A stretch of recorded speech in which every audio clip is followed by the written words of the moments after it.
ఆమేన్. ఏకాగ్రతతో, శ్రద్ధతో దేవుని మాటలు విందాం. కీర్తనల పుస్తకం దావీదు భక్తుడు రాసిన 20వ సంకీర్తన 4వ వచనం వరకు నేను చదువుతున్నాను. దయచేసి పరిశుద్ధ సత్యవేద గ్రంథాన్ని తెరచి అందరూ శ్రద్ధాసక్తులతో ప్రభువా మీరు నాతో ఈ వాక్యం ద్వారా మాట్లాడండి అన్న ఆశతో కనిపెట్టాలని మనవి. 20వ సంకీర్తన దావీదు భక్తుడు రాసిన కీర్తన చదువుతున్నాను. ఆపత్కాలమందు యెహోవా నీకు ఉత్తరమిచ్చునుగాక, యాకోబు దేవుని నామము నిన్ను ఉద్ధరించునుగాక. పరిశుద్ధ స్థలముల నుండి ఆయన నీకు సహాయము చేయునుగాక, సియోనుల నుండి నిన్ను ఆదుకొనుగాక. ఆయన నీ నైవేద్యములన్నిటినీ జ్ఞాపకము చేసుకొనుగాక, నీ దహన బలులను అంగీకరించునుగాక, నీ కోరికను సిద్ధింపచేసి నీ ఆలోచన యావత్తును సఫలపరచునుగాక. ఆమేన్. ఇదంతా కూడా గాక గాక అని ఉండటంలో ఉన్నటువంటి భావం ఏంటంటే, అది జరగాలి అనేటటువంటి మనోవాంఛను తెలియజేసేటటువంటి రాత అది. ఇది జరగాలి అని ఆశ, మనోభావం, మనోభీష్ట, మనోవాంఛా ఫల సిద్ధిరస్తు అంటారు మన దేశవాసులు. మనోవాంఛా ఫల సిద్ధిరస్తు అంటే మీ మనసులో నువ్వేమనుకున్నావో అది జరుగును గాక. గాక అనే మాట ఎవరు చెప్పగలరు?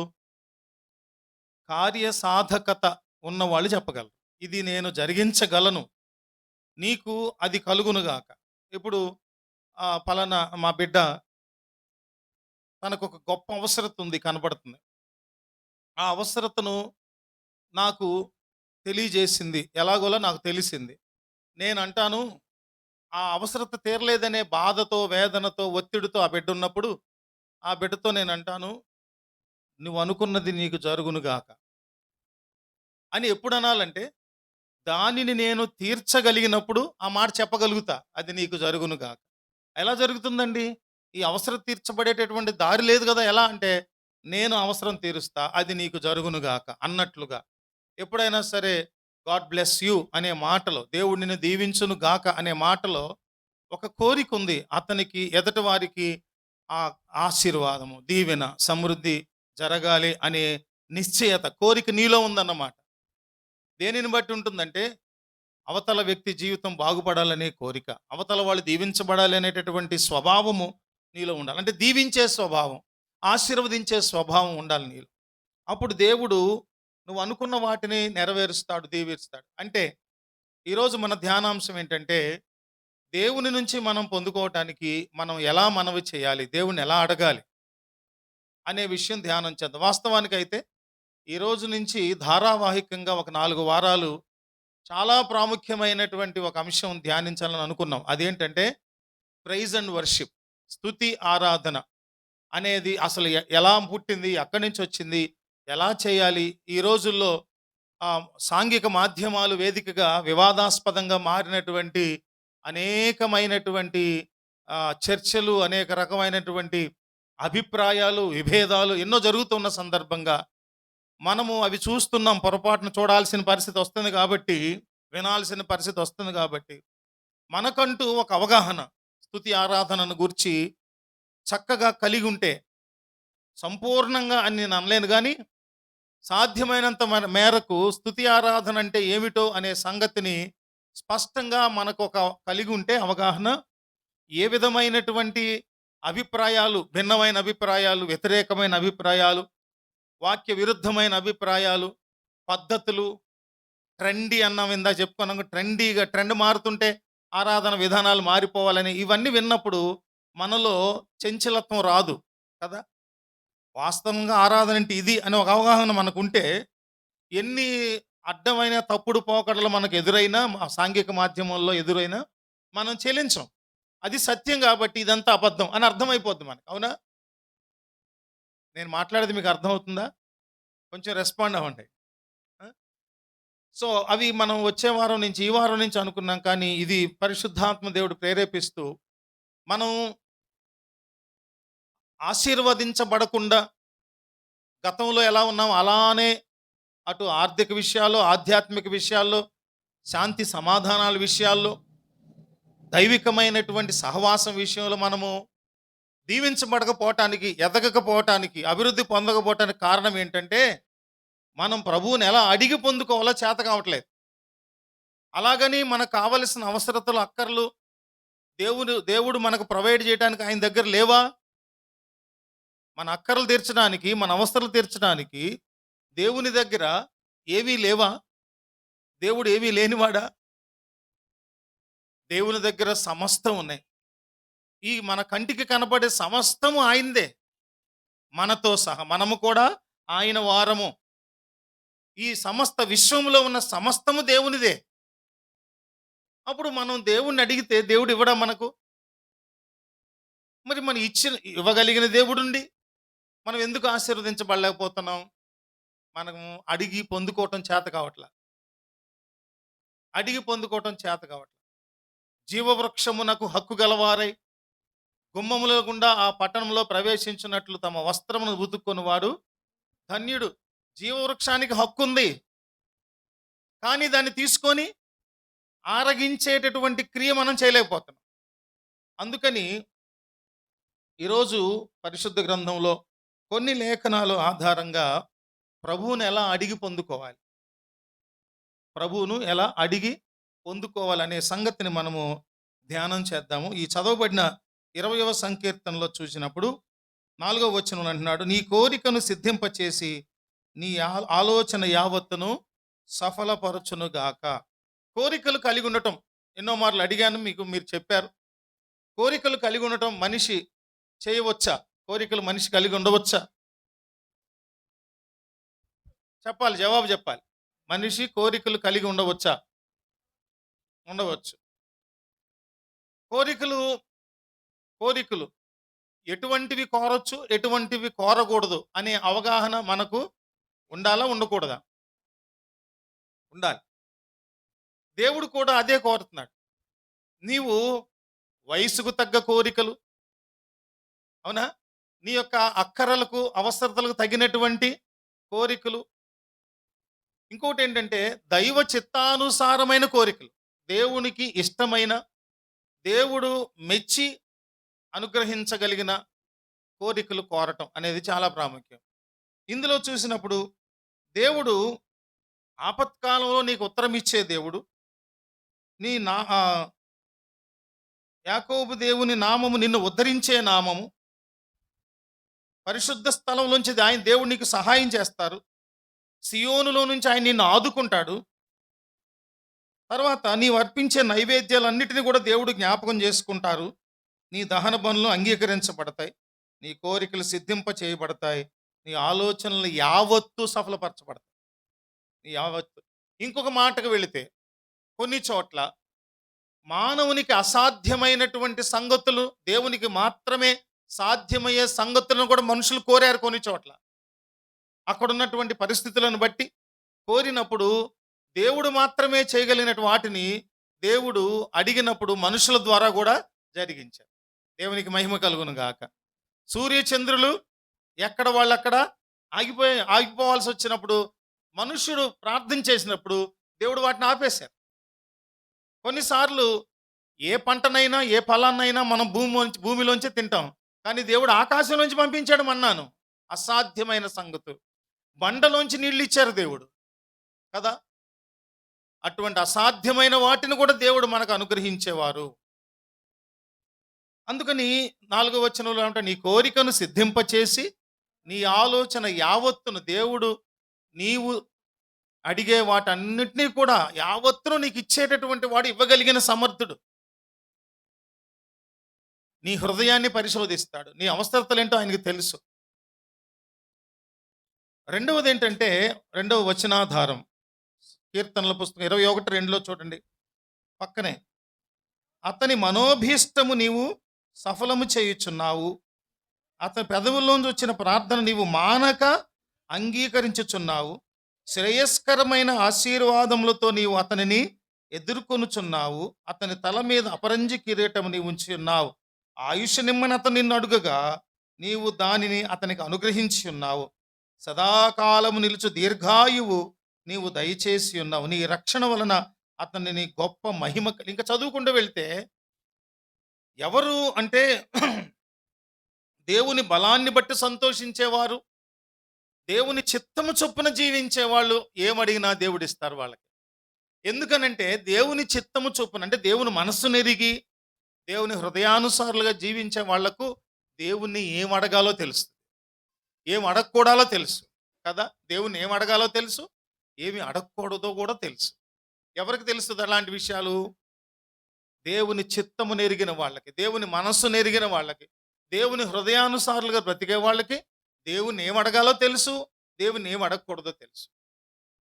అవునా కాదా? ఉన్న పళాన మన తమ్ముడు, ప్రభువా నాకు ఒక కారు అవసరం అని అడగొచ్చు, అడుగుతాడు. తనకు అవసరం ఉంది ఇప్పుడు, యాజ్ ఏ బిల్డర్గా, యాజ్ ఏ రెగ్యులర్ వర్కర్గా. ప్రభువా నాకు ఒక విమానం ఇవ్వు ప్రభువా అని అడిగాడు అనుకోండి ఆ మనిషి.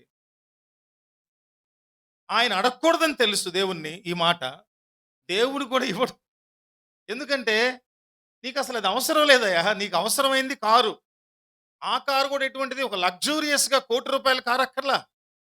నీవు దేవుని భయభక్తులతో బతుకుతున్నప్పుడు, లోబడి బతుకుతున్నప్పుడు, ఆయన హృదయానుసారంగా బ్రతుకుతున్నప్పుడు ఏది అడగాలో నీకు తెలుసు, ఏది అడగకూడదో తెలుసు, దేవుడు ఏది ఇవ్వాలో కూడా దేవునికి తెలుసు. హృదయానుసారులుగా ఉన్నారు కదా, నువ్వేంటో దేవునికి తెలుసు, దేవుడి నువ్వు రుచి చూచి తెలుసుకున్నావు. అందుకే కీర్తనకారుడు 145వ కీర్తనలో కూడా ఒక మాట అంటాడు. ఈ మాటలు నేను ఉపోద్ఘాతంగా చెప్తున్నటువంటి మాట. 145లో 19వ వచనాన్ని చూసినప్పుడు ఒకసారి చూడండి. 19వ వచనం, తన యందు భయభక్తులు గల వారి కోరిక ఆయన నెరవేర్చును, వారి మొర్ర ఆలకించి వారిని రక్షించును, యెహోవా తన్ను ప్రేమించు వారిని అందరినీ కాపాడును. ఇవి చూడండి ఏమన్నారు ఆయన? తన యందు భయభక్తులు గల వారి కోరిక ఆయన తీరుస్తాడు, ఖచ్చితంగా తీరుస్తాడు. కొంతమంది అంటే అది తప్పని ఒప్పని నేను జడ్జిమెంట్ తీర్పు చేయటానికి కాదు, కానీ మీకు తెలుస్తుంది. మనము దేవుని యందు భయభక్తులు కలిగి దేవునికి హృదయానుసారులుగా ఇష్టలుగా ఉంటున్నప్పుడు కొంతమంది ప్రవర్తన, ఎక్స్ట్రీమ్ బిహేవియర్ ఎలా ఉంటుందంటే, ప్రభువా నువ్వు ఇస్తావు ఇవా, ఇవ్వకపోతే ఊరుకోను ప్రభువా, నేను నువ్వు ఇవ్వాల్సిందే ప్రభువా, నాకు ఇస్తావు ఇవా ప్రభువా, నువ్వు ఇవ్వాల్సిందే ప్రభువా, నా కష్టం నీకు తెలుసు కదా ప్రభువా, నువ్వు ఇస్తావు ఇవా, కళ్ళెర్ర చేస్తా దేవుని దగ్గర. అదేమనంటే ఏమంటారు తెలుసు వాళ్ళు? నా దేవుడు, నీ దేవుడు అంటే నాకు దేవుడే, నీకు దేవుడే, వాళ్ళకే దేవుడే. ఆయనే నువ్వు డిమాండ్ చేసే హక్కు నీకు నాకు లేదు. ఆయన తండ్రిగా మన అక్కర్లన్నీ ఎరిగిన దేవుడు. నువ్వు అడిగినప్పుడు వాటన్నిటినీ కూడా దేవుడు అనుగ్రహించే దేవుడై ఉన్నాడు. అందుకని ఆయన యందు భయభక్తులు కలిగినటువంటి వారి యొక్క కోరికలు ఆయన ఖచ్చితంగా తీరుస్తారు. అందుకని అడగటం తప్పు కాదు, దేవుని దగ్గర నుంచి పొందుకోవటం తప్పు కాదు. దేవుని దగ్గర ఎలా అడగాలి, ఏం అడగాలి, ఎలా పొందుకోవాలి, ఇది చాలా ప్రాముఖ్యం. ఈ రహస్యం తెలిసినప్పుడు, ఈ సీక్రెట్ తెలిసినప్పుడు దేవుని దగ్గర నుంచి మనం ఏమేమి కావాలో వాటన్నిటిని పొందుకుంటాం. మునుపటి స్థితి కంటే గొప్ప స్థితిలో మనం ఉంటాం. ఏంటి మునుపటి స్థితి కంటే గొప్ప స్థితి అన్నవన్నీ ఆర్థిక విషయాలే ఆలోచించామంటే మనం చాలా కుచితంగాను సూక్ష్మంగాను ఆలోచిస్తున్న వారి కింద లెక్క. కాదు కాదు, మనం ఎలా ఆలోచించాలంటే విశాల దృక్పథంతో ఆలోచిస్తూ మొదట దేవుని రాజ్యమును నీతిని వెతుకుడి, అప్పుడు మీకు అవన్నీ అనుగ్రహించబడతాయని యేసుక్రీస్తు ప్రభువారు కొండ మీద ప్రసంగపు కొనసాగింపుగా ఆయన చేసినటువంటి గొప్ప బోధ, అద్భుతమైన మాటల్లో మనం చూస్తాం. ఏంటంటే దేవుని ఇహలోక సంబంధమైనటువంటి వాటి కొరకు నువ్వు ప్రయాసపడటం కంటే మొట్టమొదటి దేవుని రాజ్యాన్ని నీతిని నువ్వు వెతికినప్పుడు మీకు ఏది అవసరమో అవన్నీ కూడా దేవుడు అనుగ్రహిస్తారు. దేవునికి మహిమ చెల్లును గాక. కనుక మనం ఏం చేయాలంటే ప్రభువుని ఎలా అడగాలి, అప్పుడు మన స్థితిగతులన్నింటినీ కూడా దేవుడు మారుస్తారు. డబ్బు కావాలి ప్రభువా, అయితే డబ్బు కొరకే ఈ చాలామంది ఈ మధ్యకాలంలో చాలా ఫోకస్ చేసి మాట్లాడుతున్న మాటలవే దైవజనులు. పరిశుద్ధాత్మ దేవుడు ఎక్కువగా ఫోకస్ చేసి మాట్లాడుతున్నటువంటి మాట్లాడిస్తున్న మాటలు ఏంటంటే, ధనాపేక్ష సమస్త కీడులకు మూలము. ధనాపేక్ష. దేవుడు నాకు ఎన్నో పాఠాలు నేర్పిస్తూ వస్తున్నారు. నాకున్న స్థితిలో, నాకున్న స్థాయిలో ఎన్నో పాఠాలు. రేపటికి ఏమీ లేని రోజుల్లో, ఈ మధ్య కాలంలో కూడా రేపటికి ఏంటి, రేపటి అవసరతలు తీర్చబట్టడానికి దారి ఏంటి అన్నప్పుడు కంప్లీట్గా సరెండర్ అయిపోయి దేవునికి ప్రభువా నేనైతే ఎంటీ హ్యాండ్స్తో ఉన్నా, నీవే పరిష్కరించాలి ప్రభు అంటే రేపటికి ఆయన అనుకున్న దానికంటే 20 రెట్లు, 10 రెట్లు, 30 రెట్లు, 100 రెట్లు ఆర్థిక సమృద్ధి ఇస్తారు. అందువల్ల నాకు ఒక ధీమా ఏర్పడింది ఏంటంటే, నేను ఆర్థిక విషయాల విషయమై ఏకరువు పెట్టి దేవుని దగ్గర ప్రార్థించనక్కర్లేదు. ప్రభువా నన్ను నీ రాజ్యం కొరకు సిద్ధపరచు, ప్రభువా నీవు కలిగి ఉన్న స్వభావాన్ని నేను కలిగి ఉండేటట్లుగా నాలో నీ యొక్క సారూప్యతను ఏర్పాటు రూపు నాకు నీ రూపాన్ని నాకు దయచేయి అని నేను అడుగుతా. ఆ విషయాలు ఫోకస్ చేస్తున్నాను. నీ రూపంలోనికి నన్ను మార్చు ప్రభువా, నీ స్వరూప స్వభావాలు నాకు కలిగించు ప్రభువా అని మనము కోరుకోవాలి ప్రభు దగ్గర నుంచి.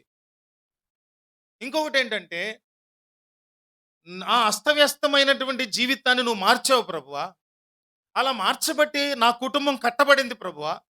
ఈ కట్టబడిన కుటుంబంలో నీవు వారసత్వంగా నాకు సంతతినిచ్చావు, ఈ సంతతికి మరలా సంతతినిచ్చావు.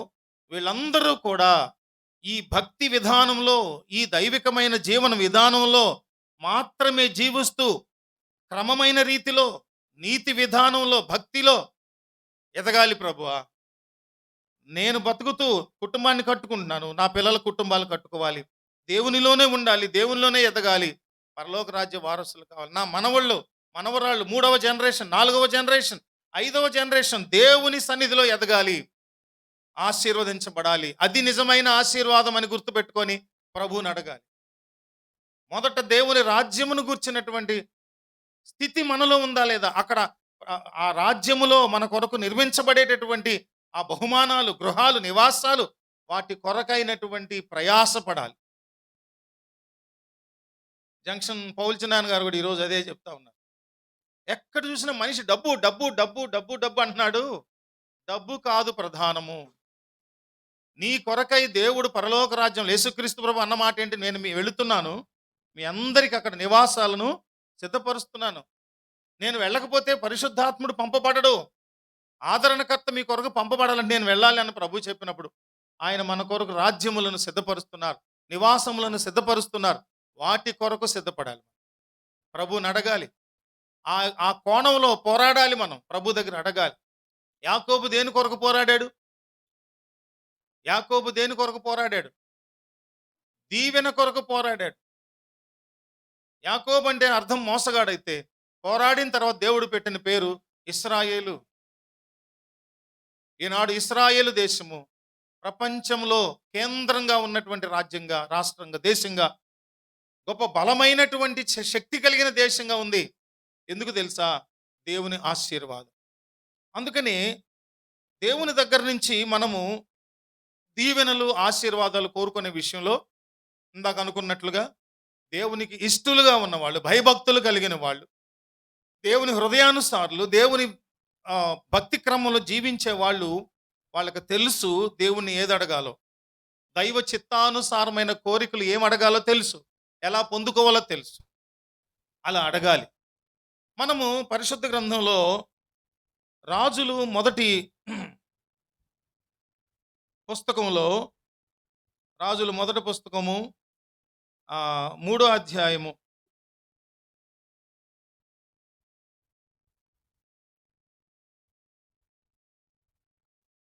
5వ వచనం, 9వ వచనం చూడండి. గిబియోనులో యెహోవా రాత్రివేళ స్వప్నమందు గిబియోనులో యెహోవా రాత్రివేళ స్వప్నమందు సొలొమోనునకు ప్రత్యక్షమై, నేను నీకు దేనిని ఇచ్చుట నీకు ఇష్టమో దానిని అడుగుమని. చూడండి, నేను నీకు దేనిని ఇచ్చుట నీకు ఇష్టమో దానిని అడుగు. ఆ మాట, ఆ ప్రశ్న చూడండి. దేవుడు సొలొమోను రాజుగా ఉన్నప్పుడు, లేదా ఆ దావీదు కుమారుడైన సొలొమోనును దేవుడు ప్రత్యక్షమై దేవుడే స్వయంగా అడుగుతున్న ప్రశ్న. అక్కడ అంటున్న ప్రశ్న ఏంటంటే, దేవుడు ఎంత చక్కగా అడిగాడు ప్రశ్న చూడండి ఒకసారి, మళ్ళీ చదవండి. నేను నీకు దేనినిచ్చుట నీకు ఇష్టమో దాన్ని అడగమన్నాడు. దేవుడు నాకు ఏదిస్తే నాకు మేలో నేను గ్రహించుకొని సిద్ధంగా ఉండాలి. ఎందుకనంటే, నేను నీకు ఏది ఇస్తే నీకు ఇష్టమో, నీకు లాభమో, నీకు అది నన్ను అడుగన్నాడు ప్రభు. ఇది నేర్చుకోవాలి మనం. సొలొమోను మహారాజును దేవుడు అడిగిన ప్రశ్నలోంచి మనం నేర్చుకోవాల్సింది ఏంటంటే, ప్రభువా నాకు ఏది ఇష్టమైనదో, ఏది అవసరమైనదో అదే ఇష్టంగా నేను అడుగుతా.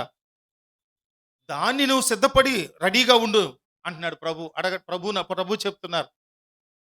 నేను నీకు ఏది ఇవ్వటం నీకు ఇష్టమో దాన్ని అడుగు.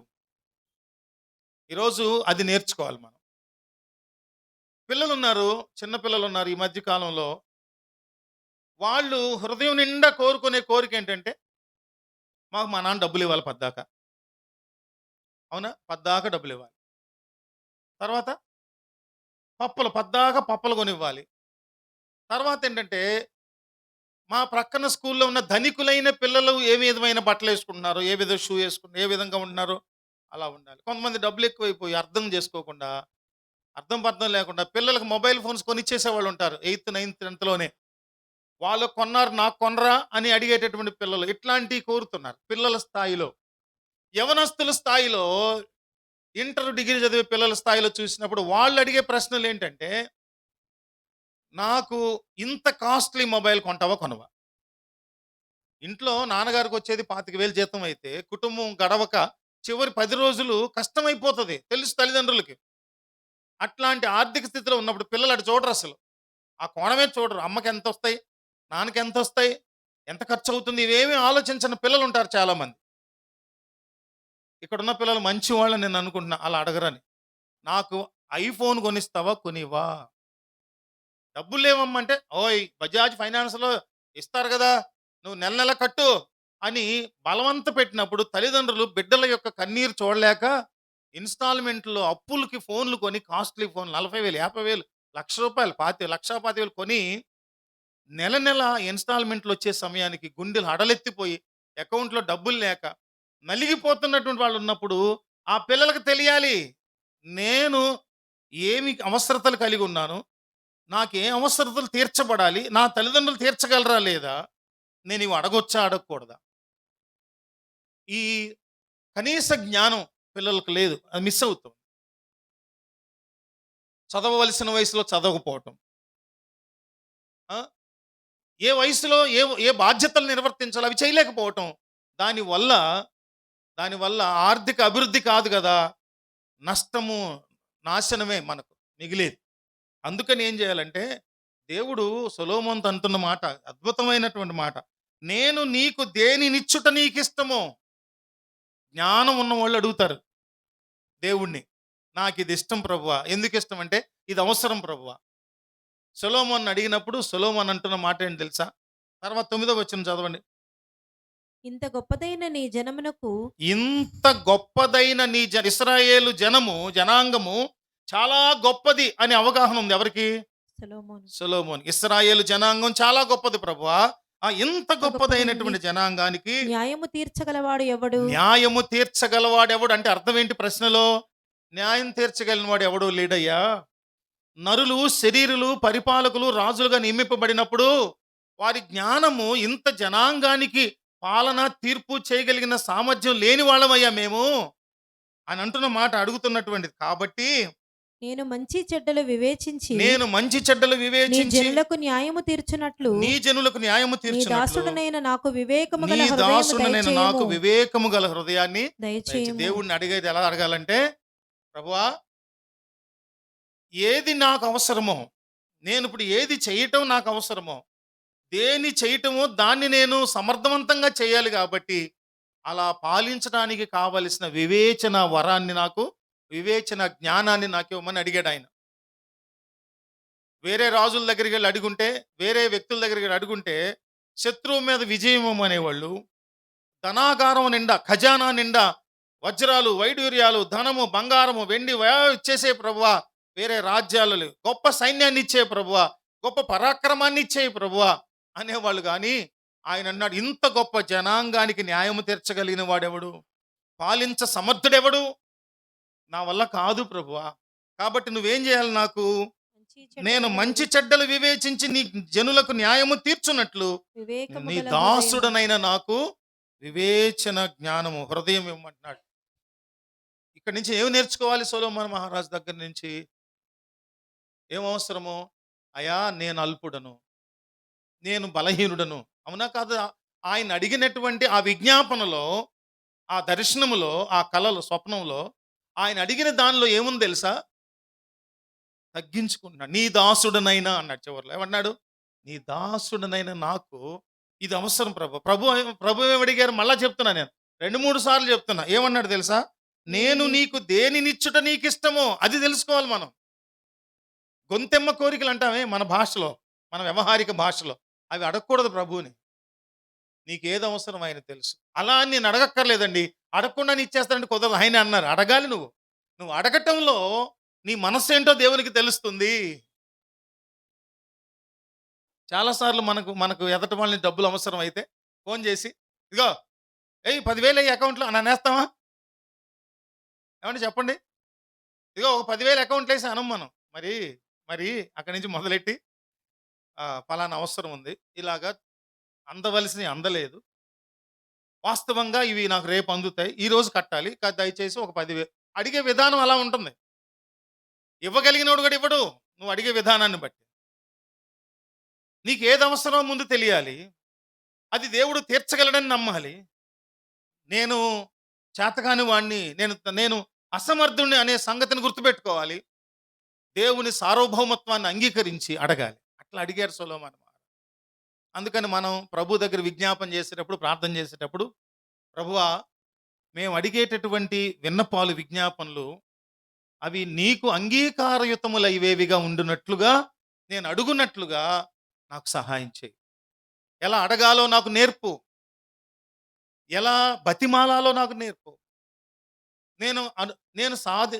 నాకు అవసరమైన దాన్ని సాధించుకోవటం కొరకు ఎలా పోరాడాలో నాకు నేర్పు. మోకాళ్ళ అనుభవం, ప్రార్థన అనుభవం అంటున్న మాట. నీ దృష్టికి అనుకూలంగా సత్యమును, నీతిని అనుసరించి యథార్థమైన మనసు గలవాడై ప్రవర్తించను గనుక తండ్రిని పోలుస్తున్నాడు. మళ్ళీ తండ్రిని పోల్చుతున్నాడు. ఎవరు? సొలొమోను మహారాజు తండ్రి గురించి ఉటంకిస్తున్నాడు దేవుని దగ్గర. ఏమని? ఇదిగో ప్రభువా, మా నాన్న దావీదు నిన్ను ఆరాధించేవానిగా, నిన్ను సేవించేవానిగా, నిన్ను కీర్తించేవానిగా, ఒక రాజుగా, యథార్థవంతుడుగా, నీ హృదయానుసారుడుగా నీ దగ్గర ఎంత గొప్పగా ప్రవర్తించాడో నీకు తెలుసు ప్రభువా. ఎంత చూడండి, ఎప్పుడైనా సరే మన ముందు దేవుడు మన విశ్వాసాన్ని బలపరుచుకునే క్రమంలో ప్రార్థన చేసేవాడు. గతంలో ఏమని? అబ్రహాము దేవుడా, ఇస్సాకు దేవుడా, యాకోబు దేవుడా అని ఎందుకు అంటున్నావంటే, నీవు వారికి దేవుడిగా ఉండి వారి ఎడల ఏ విధమైన అద్భుతాలు చేశావో, ఎలాంటి ఆశ్చర్యకార్యాలు చేశావో మా జీవితంలో కూడా చేయి ప్రభు అని ఒక పోలిక. అలా అడగాలి. గుర్తుపెట్టుకోండి. సొలొమోను మహారాజు నుంచి మనం ఎలా నేర్చుకోవాలంటే, ఏమడిగాడు ఆయన? వివేకము గల హృదయాన్ని దయచేయి. వివేకం గల హృదయాన్ని. షేబా దేశపు రాణి వచ్చి పరీక్షలు పెట్టిందా? అలాంటప్పుడు ఎంత చక్కని పరిష్కారాలు ఇచ్చాడు ఆయన. అవన్నీ మీకు అందరికి తెలిసిన సంగతులే. రెండవది చూద్దాం. ఇందులోనే ఇదే వచనాలు మనకు చూసినప్పుడు దినవృత్తాంతాలు 2వ పుస్తకంలో 1వ అధ్యాయం 7, 10 వచనాల్లో ఇదే వచనాలు చూస్తాం. సేమ్ దేవుడు సొలొమోనుకు ప్రత్యక్షమయ్యి మాట్లాడినటువంటి మాటలు. దేవుణ్ణి ఎలా అడిగాడు సొలొమోను, ఆ విషయాలు మనం అక్కడ చూస్తాం. రాసుకునేవాళ్ళు రాసుకోండి. మొదటి విషయాన్ని బలపరిచేటటువంటి వచనాలు అవి. రెండవది చూసినప్పుడు మత్తయి సువార్తలో 15వ అధ్యాయము, మత్తయి సువార్త 15వ అధ్యాయము 22 నుంచి, మత్తయి సువార్త 15వ అధ్యాయం. యేసు అక్కడ నుండి బయలుదేరి 22 నుంచి 28 వరకు. ఇదిగో ఆ ప్రాంతముల నుండి కనాను స్త్రీ ఒకటి వచ్చి, ప్రభువా, దావీదు కుమారుడా, నన్ను కరుణింపుము, నా కుమార్తె దయ్యము పట్టి బహు బాధపడుచున్నదని కేకలు వేసెను.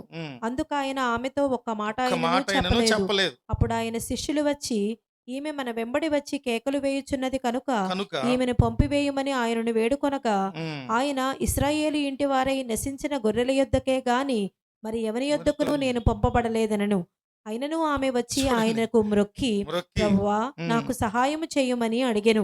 అందుకాయన పిల్లల రొట్టె తీసుకొని కుక్క పిల్లలకు వేయుట యుక్తము కాదని చెప్పగా, ఆమె, నిజమే ప్రభువా, కుక్క పిల్లలు కూడా తమ యజమానుల బల్ల మీద నుండి పడు ముక్కలు తినును గదా అని చెప్పెను. చెప్పాను. అందుకు యేసు, అమ్మా, నీ విశ్వాసము గొప్పది, నీవు కోరినట్టే నీకు అవునుగాక అని ఆమెతో చెప్పెను.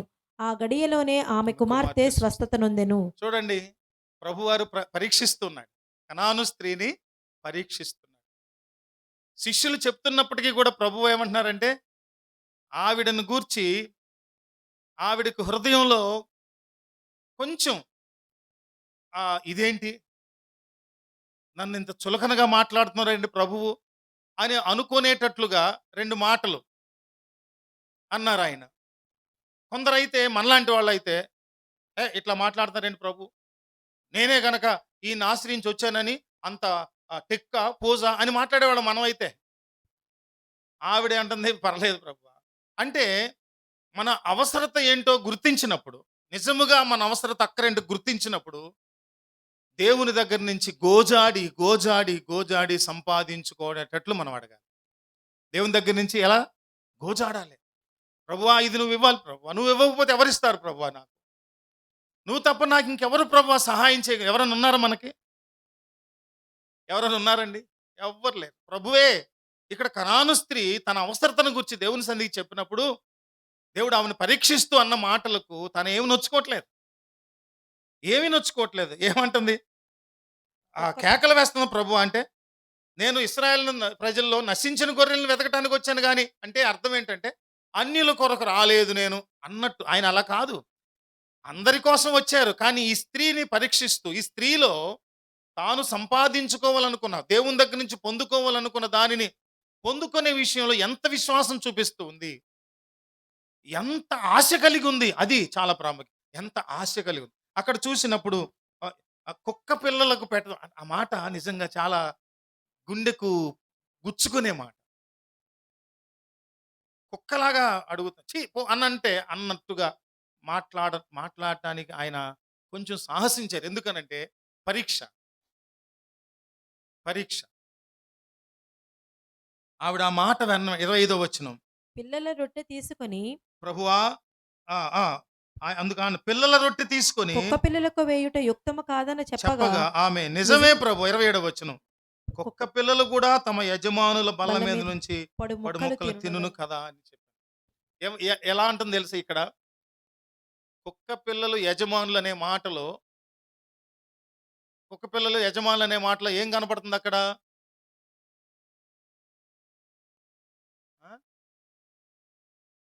కుక్క పిల్లలు యజమానులు అనే దగ్గర అవి పెంచబడుతూ ఉన్నవి.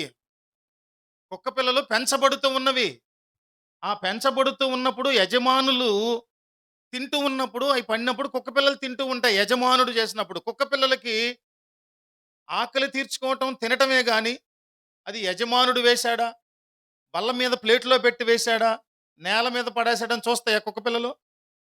నేను స్టూడియోకి వెళ్తున్నప్పుడు 2 కుక్కలు ఉన్నాయి.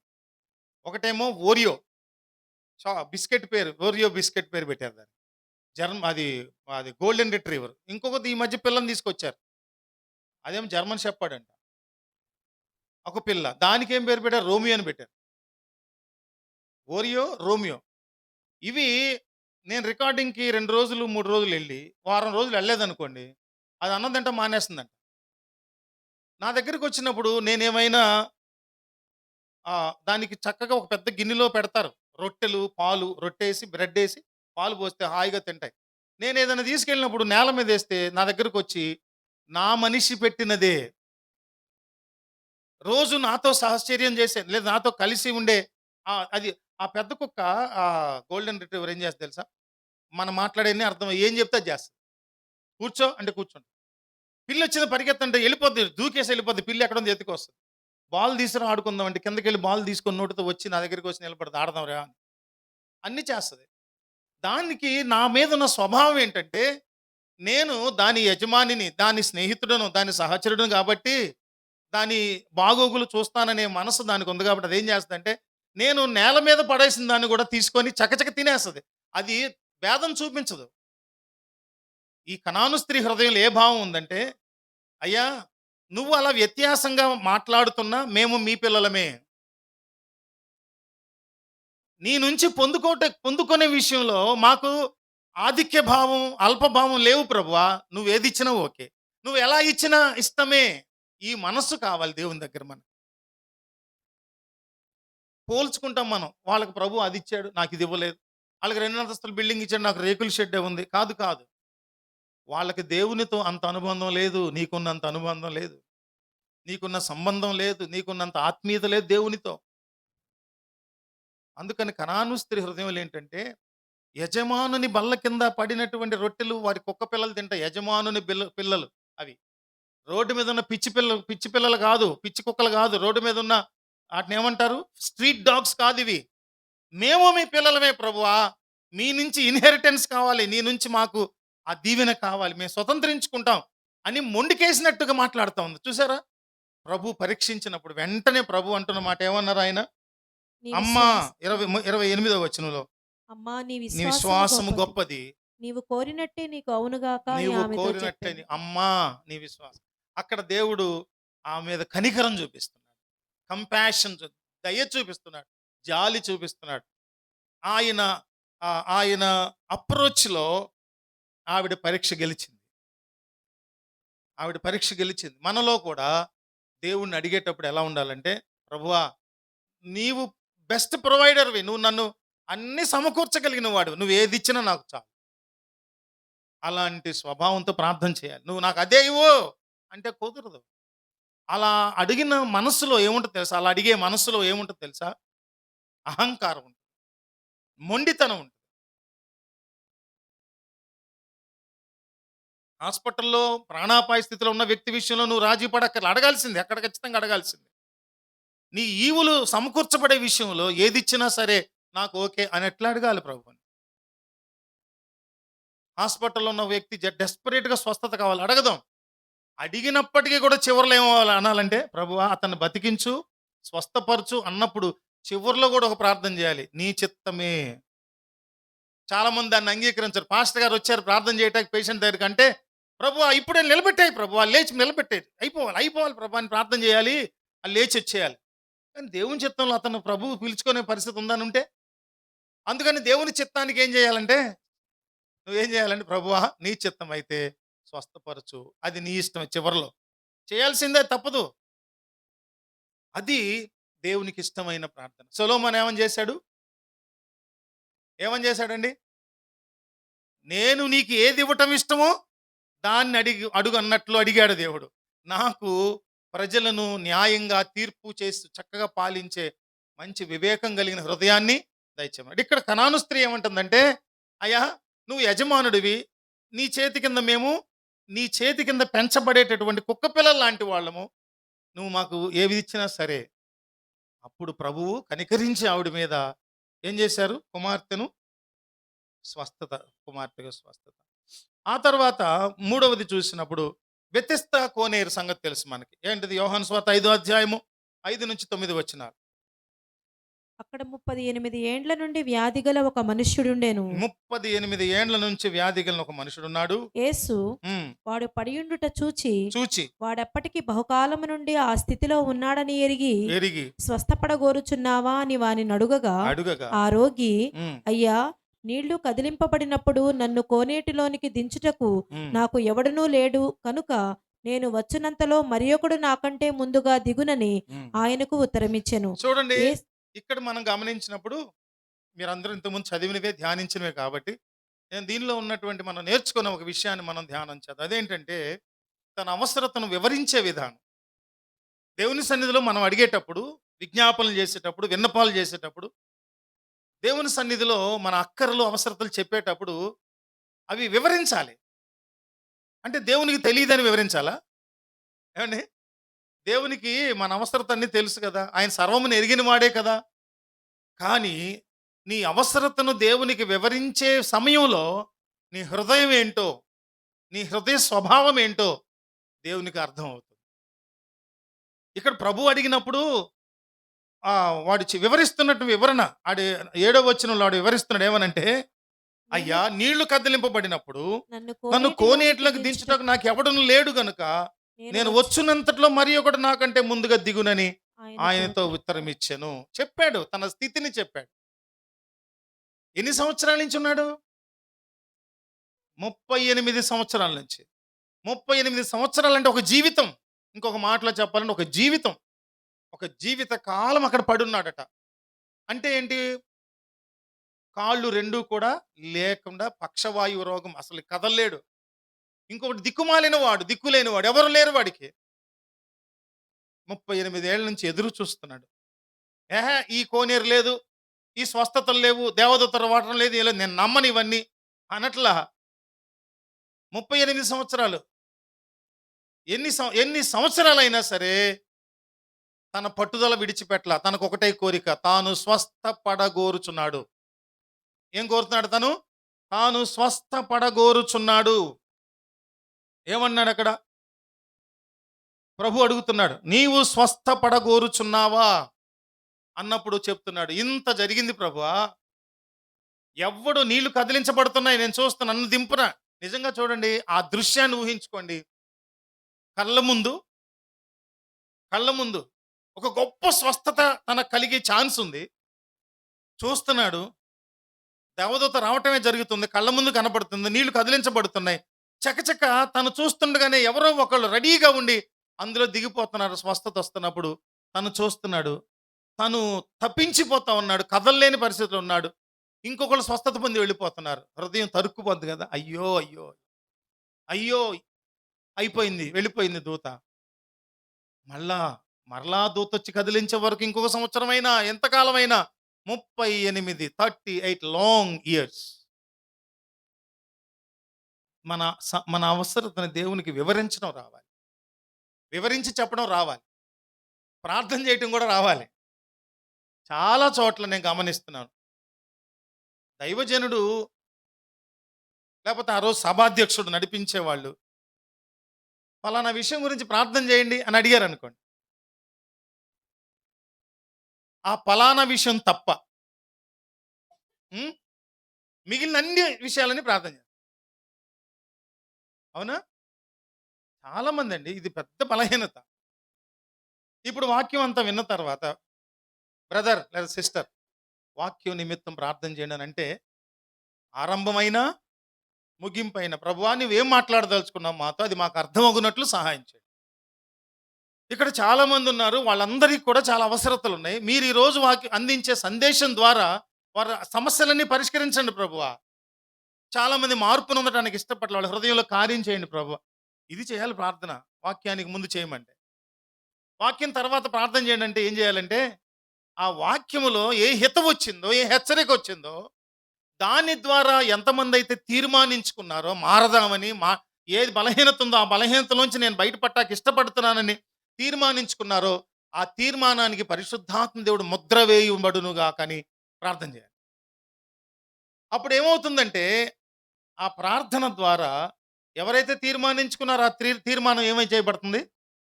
స్థిరపరచబడుతుంది. అతని జీవితంలో కార్యం జరుగుతుంది. వివరించి ఏది అవసరమో, ఎలా చేయాలో, దేవుణ్ణి ఎలా అడగాలి. ఎందుకంటే ఆయన అనుగ్రహించ సమర్థుడు, ఆయన ఆశీర్వదించ సమర్థుడు, ఆయన మన స్థితిగతులను మార్చగలిగిన సమర్థుడు. కనుక ఆయనను అడగటం, నీ సమస్యను వివరించడం చేత కావాలి. అలా వివరించినప్పుడు సమస్యను దేవుడు నువ్వెంత డెస్పరేట్గా, అంత ఆవశ్యకమైన రీతిలో, ఎంత అత్యవసరంలో ఉన్నావో దేవునికి నువ్వు చెప్తున్నావు. డాక్టర్ దగ్గరికి వెళ్ళినప్పుడు నీకున్న బాధ ఏంటి, నీకున్న నొప్పి ఏంటి? మా డాక్టర్ అదే అడుగుతాడు.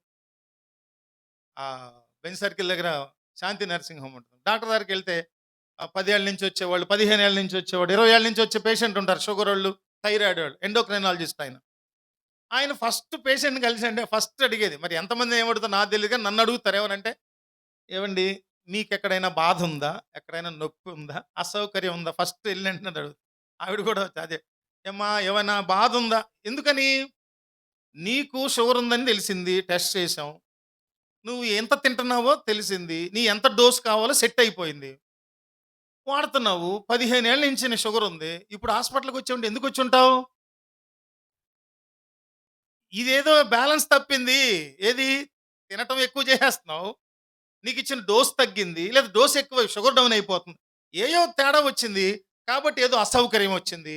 నొప్పిని అనుభవిస్తున్నావు. అందుకే ఫస్ట్ అడగటమే, నీకున్న అసౌకర్యం ఏంటి, నీకున్న నొప్పి ఏంటి, నీకున్న బాధ ఏంటని అడుగుతారు. అప్పుడు ఏం చెప్తామంటే, ఈ తేడా ఉందంటే, ఆహా, అయితే నువ్వు షుగర్ బిళ్ళ పెంచాలమ్మా, తగ్గించాలమ్మా, తిండి తగ్గించాలమ్మా, స్వీట్స్ తగ్గించాలమ్మా, షుగర్ వేసుకోకూడదమ్మా టీల్లో, ఇట్లా చెప్తారు. వివరించడం రావాలి. ప్రార్థన చేసేటప్పుడు, దేవుని సన్నిధిలో విజ్ఞాపనలు చేసేటప్పుడు, నీకున్న సమస్యను దేవునికి చెప్పే విధానంలో దేవునికి నీ హృదయం ఏంటో, నీ అక్కరత ఏంటో అర్థమవుతుంది. అలా అడిగినప్పుడు దేవుడు ఖచ్చితంగా దాన్ని అనుగ్రహిస్తారు. చాలామందికి డౌట్ రావచ్చు, నాకు దేవునికి చెప్పే చేత కాదండి నాకు, నేను ఎలా చెప్పాలంటే, నీకు అవసరమైనప్పుడు మీ నాన్నకి చెప్పట్లేదు నువ్వు? ఫీజు కావాలంటే చెప్తారా? మీ నాన్నకి చెప్పరా? నీకు అర్థమైందా అన్నావు అనుకో నాన్నతో, ఏంటి అర్థమయ్యేది? ఏంటో చెప్పవే, ముందు అర్థం అవ్వటేంటి? నీకు అర్థమైందా అంటే నాన్నకేం తెలుసు, ఆయన అనుకోవాలి, ఓహో బట్టలు లేవేమో, అది కాదులే, నీకు అర్థమైందా ఏంటంటే, అర్థమైంది చెప్పాలి కదా నువ్వు. ఫస్ట్ సెమిస్టర్ ఫీజు కట్టాము, రేపు 2వ సంవత్సరానికి ఫీజు కట్టాలి, ఇంత కట్టాలి, ఇన్ని డబ్బులు కట్టాలి, ఈ తారీఖు లోపు కట్టాలి అని చెప్పాలి కదా. చెప్పకుండా నేను చదువుతున్నాను కాబట్టి, కాలేజీకి వెళ్తున్నాను కాబట్టి, ప్రైవేట్ కాలేజీ కాబట్టి, ఫీజు కట్టాలి కాబట్టి, నీకు అర్థమైందా నాన్న అంటే నాన్న కట్టేసేస్తాడు ఫీజు. సవివరంగా స్పష్టంగా అర్థమయ్యేటట్లుగా నీ విజ్ఞాపన మొర ఉండాలని ప్రభు కోరుతున్నాడు. ఏమంది ఇక్కడ, ఏమన్నాడు? వివరించి చెప్పాడు. నన్ను ఆ నీళ్లు కదులుతున్నప్పుడు నేను కళ్ళారా చూస్తున్నాను, వస్తున్నారు, స్వస్థత పొంది వెళుతున్నారు, నాకు జరగట్లేదేంటే నేను బాధపడుతున్నాను, ఇక్కడే ఉన్నాను. అప్పుడు ప్రభు అంటున్నాడు, నీవు లేచి నీ పరుపెత్తుకొని నడుమని వారితో చెప్పగా, వెంటనే వాడు స్వస్థతను తను పరుపెత్తి నడిచాడు, పరుపెత్తుకొని నడిచేశాడు. పరుపెత్తుకొని నడవటం అంటే అర్థం ఏంటంటే ఈ దరిద్రం వదిలిపోయింది నీకు, ఈ యొక్క మురికి బతుకు, ఈ అసంతృప్తి బతుకు, ఈ నిరాశ నిస్పృహల బ్రతుకు లేదు నీకు, నీ పరుపెత్తుకొన్నాడు. ఇప్పుడు ఇక కోనేరు అక్కర్లేదు. అవునా, గమనించారా? ఈయనకి జరిగిన మార్పును బట్టి నెక్స్ట్ టైం కోనేటికి వచ్చిన తర్వాత దూతొచ్చి నీళ్లు కదిలించినప్పుడు ఇతను నీళ్ళు దూకక్కర్లా, ఇంకా దూతొచ్చి నీళ్లు కదిలించబడే దృశ్యం చూడనక్కర్లా. స్వస్థత డైరెక్ట్గా తన దగ్గరికే వచ్చేసింది. దేవునికి స్తుతి కలుగును గాక. స్వస్థత దగ్గరకు తను వెళ్ళక్కర్లా, స్వస్థతే తన దగ్గరకు వచ్చేసింది. దేవునికి మహిమ కలుగును గాక. మన జీవితాల్లో కూడా అంతే. ఎక్కడెక్కడో పుణ్యక్షేత్రాలకు వెళ్ళిపోయి మన మేలు కోసం దేకి కాళ్ళు కొట్టుకుపెట్టి ఏమి చేయక్కర్లా. నీవు దేవుని సన్నిధిలో భయభక్తులు, వినయ విధేయత లోబడి క్రమంగా నీవు జీవిస్తే స్వస్థత నీ దగ్గరికే వస్తుంది. మేలు దేవుడు నీ దగ్గరికే పంపిస్తాడు నేరుగా. నా జీవితంలో ఒక లిస్టు చెప్తే సంవత్సరం అంతా చెప్పొచ్చు. ఎన్ని మేలులు, ఎన్ని దీవెనలు, ఎన్ని ఆశీర్వాదాలు. ఒక దశలో బాబీ పుట్టే టైంలో ప్రెగ్నెంట్గా ఉన్నప్పుడు రూపాయి లేదు హాస్పిటల్కి, 10,000 ఆపరేషన్ కట్టాలి. విచిత్రంగా ఎక్కడో అమెరికాలోంచి జోసెఫ్ అనే ఒక వ్యక్తి ఇండియా వచ్చి గాస్పుల్ హాల్ మీటింగ్లకు వచ్చి వాళ్ళెవరో కలుపుకోపోయేసరికి ఇక్కడికి వస్తే, ఇక్కడ నేను ఆయన అటు ఇటు తిప్పితే మీటింగ్లకి వాటికి చక్కగా సైకిల్ మీద ఎక్కించుకొని తిప్పేవాడిని, కొత్త సైకిల్ నాన్నగొనిచ్చి. ఆశ్చర్యకరంగా డెలివరీ అయ్యి సిజేరియన్ జరిగి బాబు పుట్టే సమయానికి ఎంత డబ్బులు అవసరమో కరెక్ట్గా ట్రైన్ ఎక్కేసి వెళ్ళిపోతాం ముందు హోటల్ రూమ్లో నాకు బట్టలు ఆఫర్ చేశాడు, కెమెరాలు ఆఫర్ చేశాడు, అవి తీసుకో ఇవి తీసుకో, నువ్వు నాకు చాలా చేసావు అది అంటే నాకేమి వద్దని ఇచ్చేసా మొత్తం. నాకేం వద్దు, ఎందుకన్నా ఫ్రీగా చేసాము అతని పరిస్థితి చూసి సహాయం. ట్రైన్ ఎక్కాడు, వెళ్ళిపోతా ఉన్నప్పుడు ఇంకా కదలబోతుంది ట్రైన్, ఇంకొంచెం చెక్మని జేబులో కొన్ని డబ్బులు పెట్టేసి అడిగి నన్ను అతను అందుకోవటానికి లేదు, వెళ్ళిపోయాడు, ముంబై నుంచి ఫ్లైట్ ఎక్కేసి వెళ్ళిపోయాడు. ఆ డబ్బులు ఫైనల్గా అవి ఎక్స్చేంజ్ చేస్తే ఆపరేషన్కి ఎన్ని డబ్బులు అవసరమో అన్ని డబ్బులు కరెక్ట్గా దేవుడు ఇచ్చాడు. అద్భుతాలు అలా జరుగుతాయి. ఎక్కడో అమెరికా వచ్చి నాకు అవసరాలు తీర్చడం అనేది ప్రభు పంపిస్తారు అంతే. ఆ టైంకి నీ కొరకు నీ దగ్గరకు వస్తుంది మేలు, స్వస్థత. నువ్వు విశ్వసించు, ప్రభు నందు నమ్మిక ఉంచు. నాలుగవది మార్కు సువార్త 10వ అధ్యాయం 49 నుంచి 52 వచనాలు చూస్తే, అంతుడైనటువంటి భర్తిమయి జీవిత గాథ.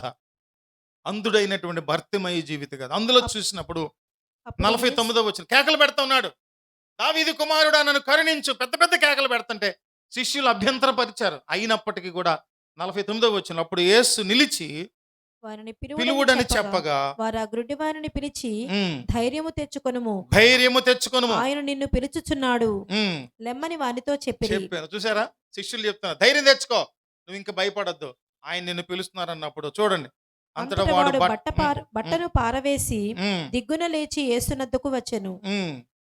యేసు, నేను నీకేమి చేయగూర్చున్నానని వాడిని అడుగగా ఆ గ్రుడ్డివాడు, ఉమ్, బోధకుడా, నాకు దృష్టి కలుగు చేయమని ఆయనతో అనెను. గుడ్డివాడు ఎదురుగా ఉన్నప్పుడు ప్రభువారు అడిగిన ప్రశ్న, సొలొమోన్ అడిగారు. ఏమని అడిగారు? నేను నీకు ఏమి చేయకూరుచున్నావో దాన్ని నువ్వు అడగమన్నారు కదా. ప్రభు అదే అడిగారు ఇక్కడ కూడా. ఏమని అడిగారు? నీకేం కావాలి? ఎవరిని చూసి? గుడ్డివాడు ఏం అడగాలి? చింగ్ చింగ్ అని బెల్లి కొట్టేటట్టు ఒక కర్రీవు ప్రభు అని అడగాలి కదా. నేను నడవటానికి గుడ్డివాణ్ణి కాబట్టి, ప్రభువా నేను గుడ్డివాణ్ణి కాబట్టి నాకు లాంతరివు ప్రభువా, ఎప్పుడు కిరసనాలు పోయకుండానే వెలగాలి ప్రభువా, నేను నడుస్తూ వెళ్తాను. ఇవేం అడగట్లా. ప్రభువు అతన్ని అడగటంలో ప్రభువుకు తెలియదా ఇది గుడ్డివాడని? కానీ ప్రభు అడగటంలో గుడ్డివాడు తన అవసరతను ప్రభువుకు చెప్పాలి. గుడ్డివాడు తన అవసరతను ప్రభువుకు చెప్పాలి. అవసరతను గుర్తించి వివరించి అడగటం, అవసరతను వివరించి అడగటం చేత కావాలి. అది మనం చూసినప్పుడు ఏమి చేయకూడదు ప్రభు అడిగినప్పుడు, నాకు దృష్టి చేయుమని కలుగునట్లు చేయమని ఆయనతో అనెను. అనెను. అందుకు యేసు, నీవు వెళ్ళుము, నీ విశ్వాసము నిన్ను స్వస్థపరచునని చెప్పాను. వెంటనే వాడు త్రోవను ఆయన వెంట చూపు పొంది వెళ్ళెను. చూడండి, వెళుతూ ఉన్నాడు స్వస్థత వచ్చేసింది, మధ్యలో వచ్చేసింది. అక్కడ చూసినప్పుడు నీ విశ్వాసమే నిన్ను స్వస్థపరిచింది. నీలో ఉన్న ఆశ, కోరిక, నేను దేవుడు స్వస్థపరచగలడు. అందుకని ఈ గుడ్డివానిలో దేవుని నుంచి పొందుకోవాలనే ఆశ ఎలాంటిదో, వివరణ ఎలాంటిదో దానిని మనము కలిగి ఉండాలి. మన గుడ్డివారి కానక్కర్లా, అవసరత అట్లాంటిదిగా ఉండాలి. 5వది చివరిది మనం చూసుకొని ముగించుకుందాం. అపోస్తుల కార్యములో 20వ అధ్యాయము, అపోస్తుల కార్యములు 20వ అధ్యాయము 23, 24 వచనాలు చూడండి. బంధకములను శ్రమలను నా కొరకు కాచుకొని ఉన్నవని పరిశుద్ధాత్మ ప్రతి పట్టణములోను నాకు సాక్ష్యమిచ్చుచున్నాడని తెలియను. అయితే దేవుని కృపా సువార్తను గూర్చి సాక్ష్యమిచ్చుటయందు నా పరుగును నేను ప్రభువైన యేసు వలన పొందిన పరిచర్యను తుదముట్టింపవలనని నా ప్రాణమును నాకెంత మాత్రమును ప్రియమైనదిగా ఎంచుకొనుటలేదు. ఆయన ఏమంటున్నాడంటే, ఆయన కోరిక, దేవుని దగ్గర పౌలు భక్తుని కోరిక ఏంటంటే సువార్తను గురించి సాక్ష్యం ఇవ్వటం, సువార్తను ప్రకటించడం. ఇదిగో నేను ఇట్లాంటి వ్యక్తిని, నేను ఇటువంటి వ్యక్తిని, ఇలా ఉన్నవాడను, పూర్వము నేను దోషకుడను, హింసకుడను, హానికరుడను. అటువంటి నన్ను ఆ దమస్కు గేటు దగ్గర అన్ని జనులకు సువార్త ప్రకటించడం కొరకు నన్ను ఎన్కౌంటర్ చేసి, నన్ను సంధించి, నాతో మాట్లాడి, నాకు తన పనిని అప్పగించినటువంటి దేవుని సువార్తను నేను ప్రకటిస్తున్నాను. ఆ ప్రకటించడానికి కావలసిన శక్తిని నాకు ఇవ్వు, సాక్ష్యం ఇవ్వటానికి కావలసిన శక్తిని నాకు ఇవ్వమని ప్రార్థన చేస్తున్నారు. అంటే తన స్థాయిలో తాను సువార్త ప్రకటించాలని, ఆ ప్రకటించడం కొరకైన అవసరతలు, అనుకూలతల కొరకు, శక్తి కొరకు, వాక్శక్తి కొరకు సహాయం చేయమని ప్రభువుని ప్రార్థన చేస్తాం. ఈరోజు కూడా మనము మన వ్యక్తిగత అవసరతలు అడగటం ఓకే, పరలోక రాజ్యం కొరకు సిద్ధపరచబడమని అడగటం అంతవరకు అది ఓకే, మా ఆర్థిక పరిస్థితిలో సెటిల్ అవ్వాలి ప్రభువా, వాటి కొరకు నీవు ఇవ్వు అని అడగటం ఓకే. అన్నిటికీ మించి గొప్పదైన కోరిక ఏంటంటే, పౌలు భక్తుడు కోరే కోరిక అదేంటంటే, నీకు నాకు డబ్బులు కావాలని, రోగాలు పోవాలని, ఇవన్నీ కాదు గొప్పది. ప్రార్థన, సువార్త ప్రకటన జరగాలి. నేను గొప్ప సాక్షిగా నిలబడాలి, అనేకులకు యేసుక్రీస్తు ప్రభువారి పునరుత్థానమును ప్రకటించి మనవలే వారు పునరుత్థాన శక్తి చేత నింపబడాలని ప్రార్థన చేయాలి. మనం ఈ నెలలో సువార్త సభలో కూడా అదే మనం ప్రార్థన చేయాలి. ఏమనంటే, ప్రభువా, ఆ ప్రాంతంలో నిన్ను ఎరుగకుండా దారి తప్పి తిరుగుతున్న, అక్రమ జీవితంలో జీవిస్తున్న అనేక మంది నీ మాట ద్వారా, సువార్త శక్తి ద్వారా పట్టబడి ఆ ప్రాంతంలో వాళ్ళు బ్రతుకులు మార్చుకొని వాళ్ళు పరిశుద్ధులుగా జీవిస్తూ నీ రాజ్య వారసులు కావాలి. నీ రాకడలో వాళ్ళు విడిచిపెట్టబడకూడదు. నా కుటుంబంలో ఉన్నవారు కూడా రక్షింపబడకుండా ఉంటే విడిచిపెట్టబడతారు కాబట్టి, ప్రభువా నా కుటుంబంలో కానీ, నా వీధిలో కానీ, నా సమాజంలో కానీ, నా ప్రాంతంలో కూడా ప్రజలు రక్షించబడినట్లు నన్ను అక్కడ గొప్ప సాక్షిగా వాడుకో అని సువార్త నిమిత్తమైన ప్రార్థన చేయాలి. ఇది అన్నిటికంటే గొప్పదైన ప్రార్థన. రోమాపత్రిక 1:5-15 కూడా చూస్తే, కాగా రోమాపత్రిక 1:5-15 కాగా నా వలన అయినంత మట్టుకు రోమాలోని మీకును సువార్త ప్రకటించుటకు సిద్ధముగా ఉన్నాను. సువార్త ప్రకటించుటకు సిద్ధముగా సిద్ధముగా, అది ఆయన కోరిక. రోమ్ పట్టణంలో, రోమాలో కూడా ఆయన సువార్తను ప్రకటిస్తున్నాడు. రోమా పట్టణంలోనికి సువార్త ప్రకటించడం అంటే ప్రాణంతో చెలగాటమే. ఆ మాట అంటాం అంటే అంత అంత ఈజీగా లేదు, అంత ఈజీగా లేదు. రోమాలో సువార్త మిగిలిన శిష్యులు విని హడలెత్తిపోయారు. అమ్మో, రోమాకి వెళ్ళి సువార్త ప్రకటిస్తావు నువ్వు, ఓ మై గాడ్ అన్నట్లు. తన కోరిక చూడండి ఎంత బలమైన దృఢమైన కోరికో. వ్యతిరేకతలు ఉన్న చోట, వెళ్తే చంపేస్తారన్న చోటకి వెళ్ళి నేను సువార్త ప్రకటిస్తానంటున్నాడు. ఎందుకనంటే వ్యతిరేకులైన వారు దేవుని మాట వినాలి, తిరుగుబాటుదారులు దేవుని మాట వినాలి, క్రైస్తవ్యాన్ని అంతం చేయాలి, నశించిపోవాలి క్రైస్తవ్యాన్ని కోరుకునే చాలా మంది ఉన్నారే, వాళ్ళందరూ దేవుని ప్రేమను రుచి చూడాలి. చివరిగా తిమోతికి రాసిన మొదటి పత్రిక 2:8 చూసినప్పుడు పౌలు భక్తుడు తన ఆత్మీయ కుమారుడని తిమోతితో అంటున్న మాట ఏంటంటే, ప్రతి స్థలమందును కావున దాని ముందు వివరణ ఇచ్చి, ప్రతి స్థలమందును పురుషులు కోపమును సంశయమును లేని వారై పవిత్రమైన చేతులెత్తి ఏం చేయాలి? ప్రార్థన చేయాలి. చెప్పండి ఏమని? పవిత్రమైన చేతులెత్తి. పురుషులు ఏం కలిగి ఉండాలంట? కోపం ఉండకూడదు. సంశయం అంటే ఏంటి? డౌట్, అనుమానం, సందేహం, డౌట్ ఉండకుండా ఎలా ఉండాలంట? కోపం లేకుండా దేవుని సన్నిధిలో పవిత్రమైన చేతులెత్తి ప్రార్థన చేయాలి. ఈ పవిత్రమైన చేతుల్లో లోకాశలకు సంబంధించిన ఉంగరాలు ఉండకూడదు. చాలా మంది వ్యతిరేకిస్తారేమో నా మాటలకి. నీ చేతికి ఏమైనా విలువ పెరుగుతుందా?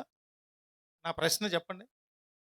దీనికి ఒక 5 ఉంగరాలు, 5 కాసులు ఉంటే, దీనికి ఒక 10 కాసులు ఉంగరాలు ఉంటే నీ చేతులు రెండిటికి ఏమైనా విలువ పెరుగుతుందా? అదే నా చేతులకి ఏమీ లేవు, నా చేయి ఎంత విలువో నీ చేతులు అంతే విలువ కదా. ఏమో పెరిగిపోద్ది ఏమైనా విలువ? ఇంకా ప్రమాదం ఏంటంటే, నువ్వు కనుక ట్రైన్లో ఛాయిగా నిద్రపోతున్నావు అనుకో, దొంగోడికి ఏం అక్కర్లా, ఆ చైన్ నరికెళ్ళిపోతాడు. చాలా చోట్ల స్త్రీలు వెళ్తున్నప్పుడు చెవులు పిక్కెళ్ళిపోతున్నారు. హైదరాబాద్లో చైన్ స్కాచర్స్ ఎక్కువైపోయారు. ఇది మధ్య ఏం చేస్తున్నారు? స్నాచ్ చేసేస్తున్నారు, కట్ చేసేస్తున్నారు, ఇక పట్టుకొని పిక్కెళ్ళిపోతున్నారు. ఆ అమ్మాయి పడిపోద్దా, తల నేల కొట్టుకుంటూ చచ్చిపోద్ది, ఇవి అక్కర్లేదు వాళ్ళకి. ఎందుకు ఈ మాటలు అంటున్నానంటే, డౌట్ లేకుండా, కోపం లేకుండా సాత్వికులుగా సంఘంలో ఉన్న పురుషులు చేతులెత్తి ప్రార్థన చేయాలి, యాచనలు చేయాలి. కుటుంబం కొరకు, సంఘం కొరకు, విశ్వాసుల కొరకు, దైవజనుల కొరకు, క్రైస్తవ్యం కొరకు, అన్నిటి కొరకు చేతులెత్తి ప్రార్థన చేయాలి. అంటే దేవుని సన్నిధిలో మన మొరలు, మన విజ్ఞాపనలు ఎలా ఉండాలంటే, ఎలా ఉండాలి? దేవునికి అంగీకారయుతమయ్యేటట్లుగా ఉండాలి. అట్టి కృపలో ప్రభువు మనల్ని దీవించి మనలను గొప్ప విజ్ఞాపనకర్తలుగా నిలువబెట్టుదురుగాక, గొప్ప ప్రార్థనాపరులుగా నిలవబెట్టుదురుగాక, గొప్ప మోకాళ్ళ అనుభవం కలిగిన బిడ్డలుగా దేవుడు నిలవబెట్టుదురుగాక.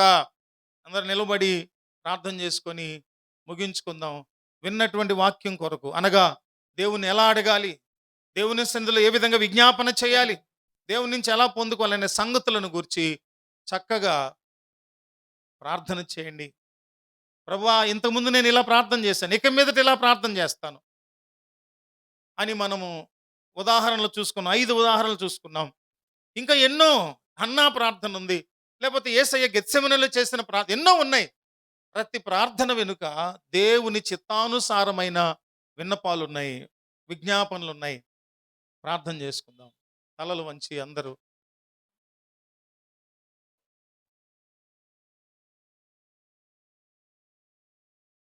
ప్రార్థన చేయండి. మైక్ ఇవ్వండమ్మా, సమయం పోతుంది.